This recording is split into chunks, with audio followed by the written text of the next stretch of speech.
President Biden set to address the supply chain crisis that is affecting nearly every American.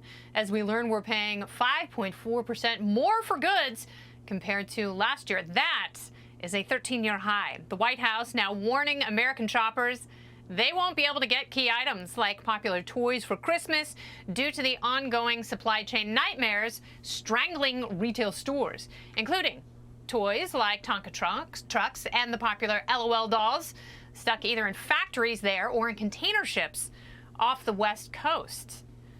So, David, this is really a phenomenal problem that is not going to solve itself before Christmas, as we see more and more of these pictures of these ships, and they are stuck in ports from Savannah to Long Beach.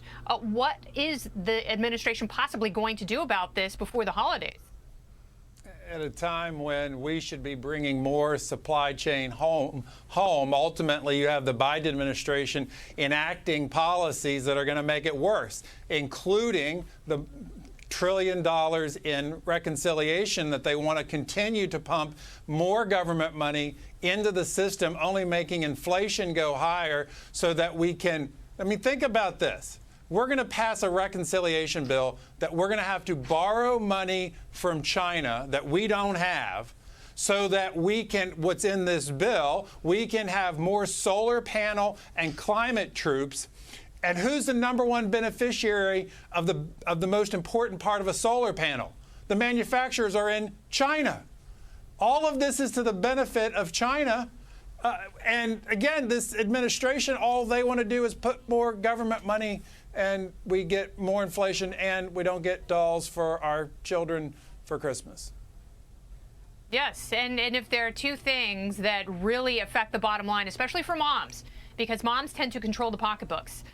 It is, not only what we talked about, being protective of their children's education, but also having to pay so much more for something that might not even be there.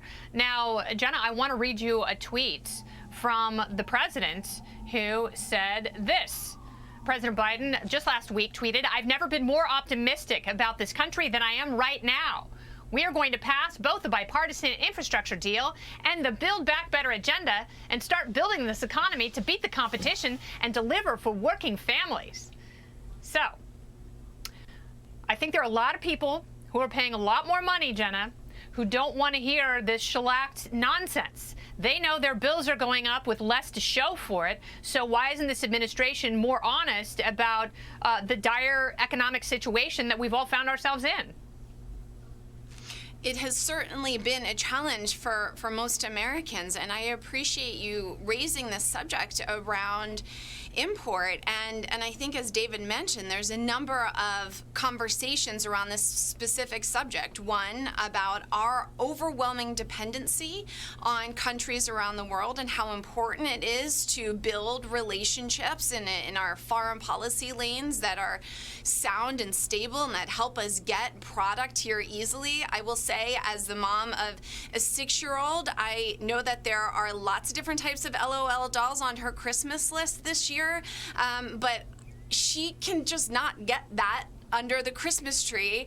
And I think the harder and more important and urgent conversation we have to ask ourselves is the rise of pricing in food, particularly when 30 million Americans are food insecure. That's 1 in 6 kids. That's 1 in 6 of our children don't necessarily know where their next meal is coming from. So aside from the LOL dolls that my daughter just won't get and she'll be fine, and the trucks that my 4-year-old son just won't get and he'll be fine, I'm most interested in how we're going to be able to support farmers and make sure that we can afford food for our most vulnerable. Well, Emily, my daughter wants a Louis Vuitton bag, which she will only get if I start an OnlyFans account, which isn't going to happen between now and Christmas. Start a GoFundMe. But I think that would be a good cause. Julie. There you go. Absolutely. And I think that's going to hit an emotional note with a lot of people out there.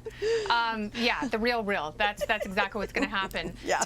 But Emily, people can't afford meat. People are going to the grocery store and things are skyrocketing, but that's not the only problem plaguing this administration. You know, inflation is bad. It's not getting better anytime soon. And when the credit card bill comes in January, when parents have to pay so much more for so much less, that's going to affect some independent voters come midterm time. Yes to all of that. So inflation is just one of the results of a lot of the disastrous decisions this administration has been making. But it's an important one because this is how Americans feel the impact over their kitchen table, as everyone is pointing out. We've already seen a plummet in independents supporting Biden for 19%. That is decreased in their approval rate for him. So absolutely, come midterms, I think there will be a great reckoning and awakening.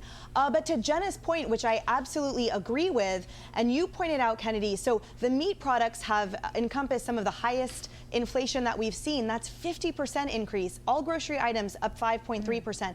Heinz and General Mills and a lot of those large companies that are responsible for cereals and a lot of things that everyone from low-income families throughout the spectrum rely on to feed their families every day, those have skyrocketed up to 26%.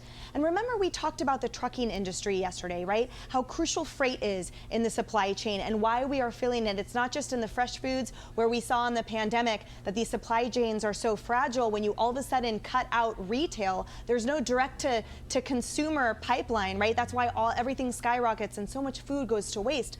But in these trucking industries, that was the highest growth industry in 2016. And that's why 16% of it is now bottomed out, why we see such an impact. So there are so many things that are interrelated. But as you pointed out, when people's pensions are now worth less, when their credit card bills are higher, when their dollar is worth less, then that is what we are seeing and why we will feel it. So I think that the Christmas and the holiday times, that's sort of a benchmark we can look to, and it's something that we can wrap our brains around what that means. But in the short term, every meal and every grocery store trip, it matters, and Americans are feeling it. And yes, they will respond with their vote. Here's an idea. Prop up American businesses. I know we have to go to break, but prop up American businesses and buy American. Try that for a change, because the fact that the Biden administration is touting the economy with job numbers down, inflation up, prices up, would make Barbie want to pull her hair out. And she can't do that. She and I have so many of them at home, by the way. If any of you need LOL dolls, just come to my house. Please clean up my floors. Julie Banderas, always clutch. Sure.